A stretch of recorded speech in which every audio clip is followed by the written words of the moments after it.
Bonjour à tous, j'espère que tout le monde va bien. Je vais continuer l'étude du catéchisme de Spirago. On était rendu à la deuxième partie. On avait commencé sur le point 4 de la conscience. On continue aujourd'hui là-dessus. Donc commençons avec un signe de croix. Au nom du Père, du Fils et du Saint-Esprit. Amen. On avait dit que la conscience se révèle de la manière suivante. Avant l'action, elle avertit et encourage. Après l'action, elle tranquillise ou trouble suivant que l'action a été bonne ou mauvaise. Donc, on continue ici. Caïn et Judas furent troublés par les remords de leur conscience à cause de leur action. Un juge humain peut parfois se laisser corrompre ou gagner par des flatteries, des insultes ou des menaces. Mais le tribunal de la conscience jamais ne sera impressionné, disait Saint Jean Chrysostome. La conscience est donc bonne ou mauvaise. La bonne conscience rend gai et chasse la tristesse, comme le soleil chasse les nuages. Jean Chrysostome, Saint Jean Chrysostome encore. Donc la bonne conscience, elle adoucit toutes les amertumes de la vie. Elle ressemble au miel qui n'est pas seulement doux en lui-même, mais qui adoucit les breuvages les plus amers, disait saint Augustin. Une bonne conscience est un doux oreiller. La mauvaise conscience rend maussade et agité.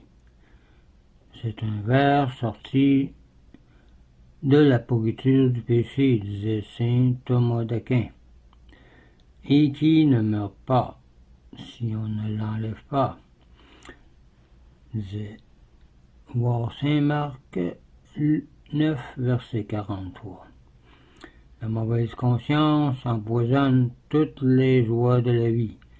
Elle ressemble à l'épée de Damoclès, suspendue à un cheveu au-dessus de sa tête, pendant le repas et dont la vue le privait de toute jouissance. Celui qui a une mauvaise conscience ressemble à un condamné à mort, qui malgré toutes les jouissances qu'on lui accorde, pour le moment, pour ces dernières heures, ne parvient plus à être sincèrement heureux, disait saint Bernard. La personne peut avoir une conscience délicate ou une conscience émoussée. Voyons ce que c'est. La conscience délicate prévient des moindres fautes. La conscience émoussée à peine des plus grandes fautes.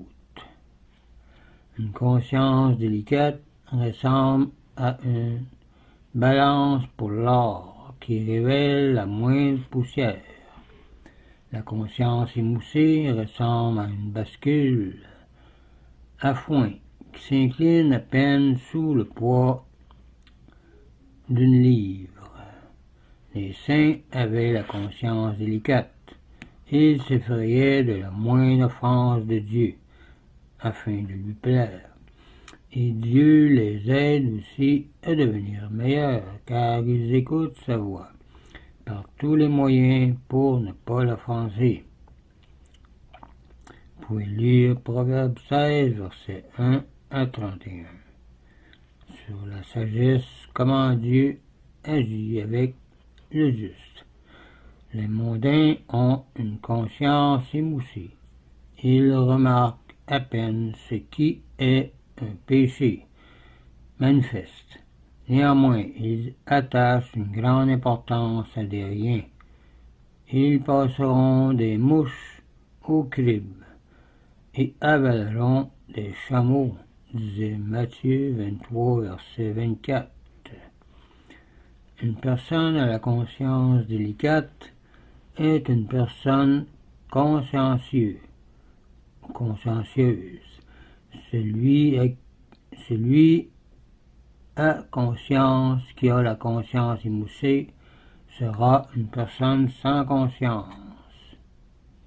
Donc, une personne à la conscience délicate est une personne consciencieuse, et celui qui a une conscience émoussée sera une personne sans conscience. L'homme ou la femme peut aussi avoir une conscience large, taxe qu'on dit, ou une conscience craintive, c'est-à-dire scrupuleuse. Celui qui a une conscience large regarde les plus grands péchés comme permis. Il a comme principe qu'une fois n'est pas coutume, qu'une fois ne compte pas, que se tromper est humain, dit-il, etc. Sa vie dépravée ne lui permet plus d'écouter les reproches de sa conscience.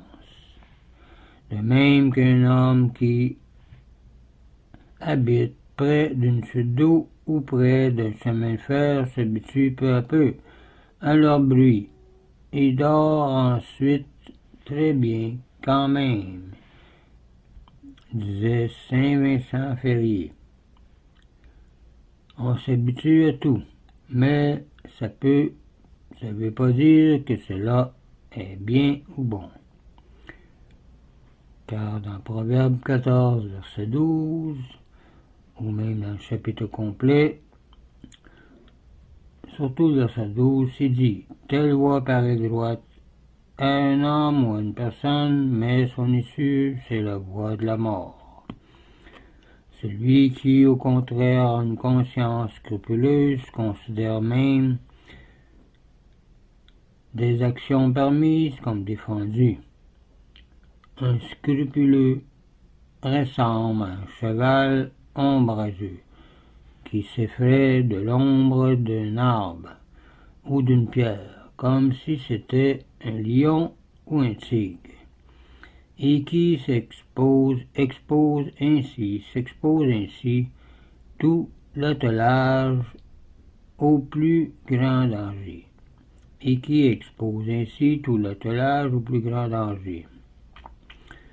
Le scrupuleux se figure également des dangers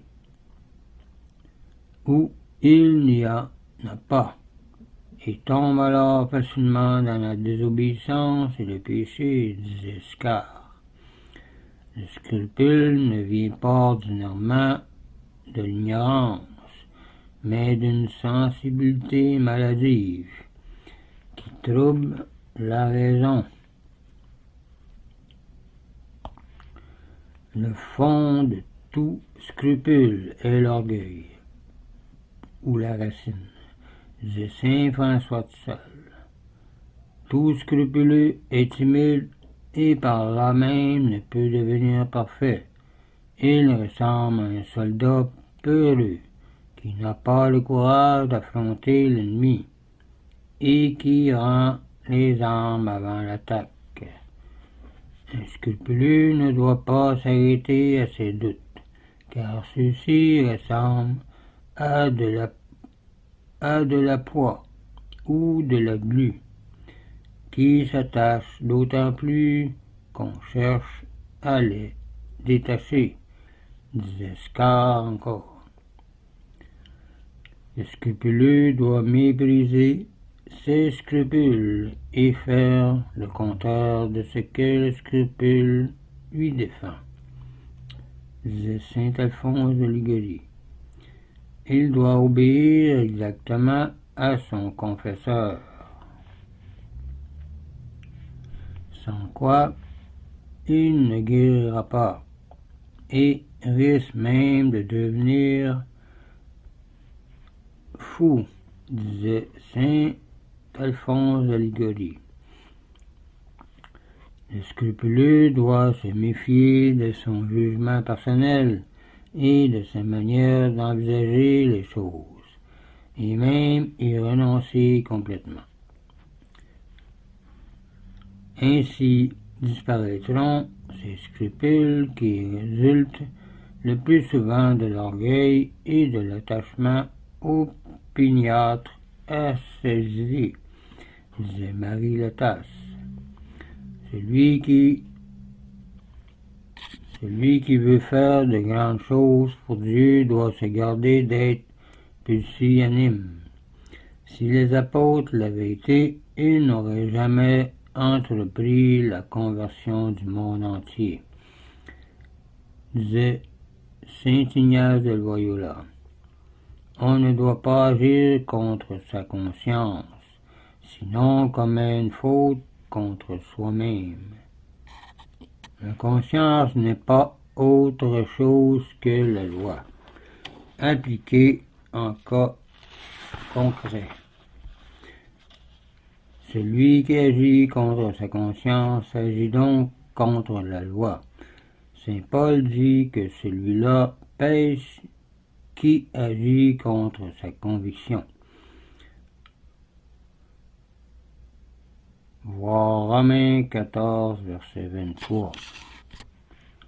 Et celui-là pêche qui, par exemple, le jeudi se figure que c'est vendredi et qui néanmoins mange volontairement de la viande. C'était des principes anciens, mais dans le supplément, on verra que on peut faire d'autres choses aussi le vendredi. Commençons le point 5 maintenant. Les commandements de Dieu n'enlèvent aucunement aux personnes la vraie liberté. Ils les rendent au contraire indépendants des créatures, tandis que le pécheur tombe dans un esclavage honteux. Il ressemble au poisson pris à l'hameçon. Là où existe l'Esprit de Dieu, là règne la liberté, dit 2 Corinthiens 3, verset 17. Le péché nous rend esclaves. La vertu nous affranchit. Il nous rend plus libres. De là la devise. Deo servir régnard. Et servir Dieu, c'est de régner. En effet, la liberté ne consiste pas à pouvoir faire tout ce qui nous plaît. La liberté réelle est limitée par les droits du prochain, et elle consiste à faire tout ce qui est permis. Malheureusement, de nos jours, on abuse de ce mot de liberté. Les uns entendent par là la licence et appellent tyrannie et despotisme les entraves que la loi met à leur mauvais penchant. D'autres veulent la liberté pour eux et l'esclavage pour les autres. De là vient qu'il y a des personnes qui se disent libéraux et qui sont, au fond, d'une intolérance absolue. Grey-Padger dit avec raison: apprends d'abord ce que liberté veut dire avant de choisir ce mot comme mot d'ordre, pour que non seulement tu ne deviennes pas esclave des autres, mais que les autres ne deviennent pas le tien aussi. Donc, nous allons arrêter ici pour cette vidéo. La prochaine fois, on va commencer le point 2. On va parler les 2 commandements de l'amour. Soit l'amour de Dieu et l'amour du prochain. Donc, je vous laisse là-dessus. Je vous dis au revoir et union prière.